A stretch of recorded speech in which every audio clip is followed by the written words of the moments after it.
Hi, it's Andrew Myers here from the Eureka team. I'm just going to show you some more bits and pieces from the new implicit modeling in Eureka 5. So we've already looked at how we can model the TQ1 zone in the Thor dataset. That was pretty straightforward.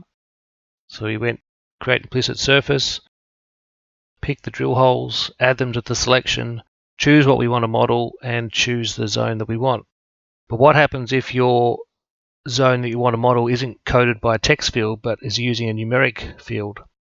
So for example here, if I select this drill hole and go query properties, we'll see in the report window in the geology table TQ1 has an equivalent integer code of 10 or a floating code of 101. So sometimes drill hole databases use numeric codes to encode their rock or structure information. So we can still do that now with implicit modeling in Eureka. So I choose litho float code, and instead of TQ1 I just say I want to model 10. And this is now treated as a discrete value instead of a continuous value, which would be the case if I modeled, say, grade, for example.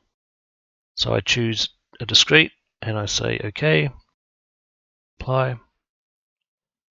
And that creates my TQ1 model as before, but this time using the integer code instead of the lithology text code. So that's something new in Eureka 5.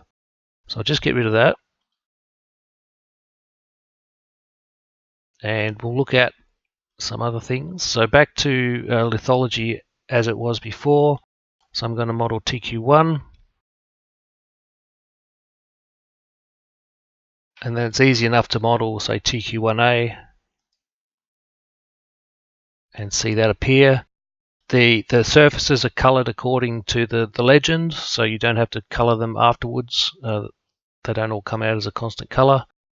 If I decide that TQ1 and TQ1A are actually the same unit, I can choose to model both at the same time by selecting them. Hit apply.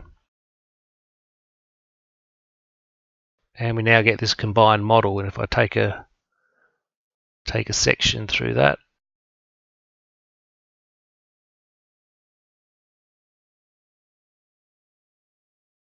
you can see we have this combined model of TQ1 and TQ1A instead of the individual surfaces there. So that's how that outcome has appeared with using the two rock types. So I'll just get rid of that one.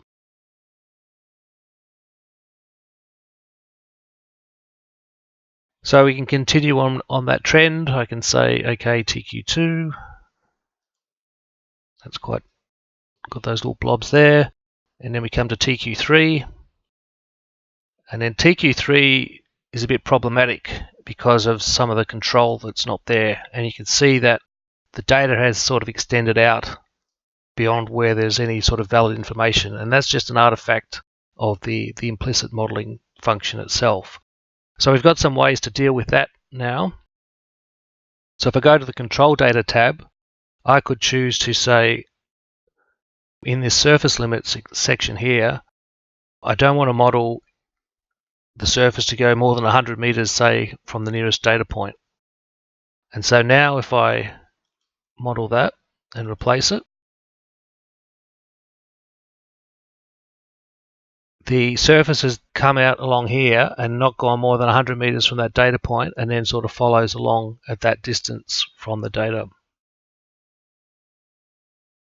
Another option we can do is to use a surface itself to limit the extents. So I have a prism here that I've created. This might be some zone that we want to limit the extent of the model. And you can see how the model extends through that zone there. So I can use that as a surface envelope and hit apply. And this time the model is created within the bounds of that surface there. And if I just hide that,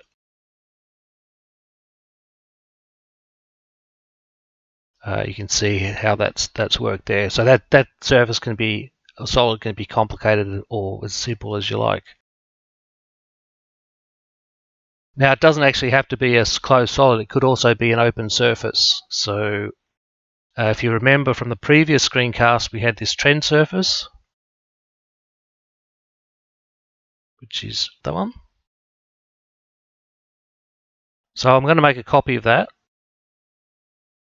Edit, copy, and just paste it into here. We'll get rid of that one. So I'll take this copy and hide the other's prism. And what I'm going to do is translate that down here to serve as sort of a lower bound. So I pick that surface, and again, using my translate tool, I can just shift that down and across a bit. I'll just position it down here so you can see where TQ3 is just sort of poking through that surface. So we want to use this surface as a defining limit on the model. So it's not closed, but it does have a front and a back, and you can see that from the coloring.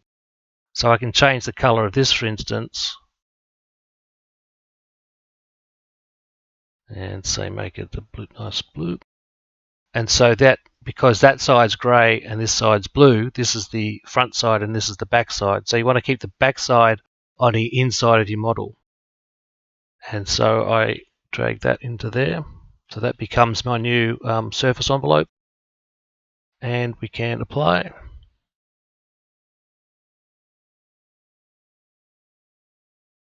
And now you can see that surface hasn't gone beyond that zone there. And that's probably not a very good example because we have rock codes at that depth. But you can see how you can use a surface or a solid to limit the extents of your implicit model. There's probably a few more things to show, and I'll be back later to show those as well. So thanks for watching.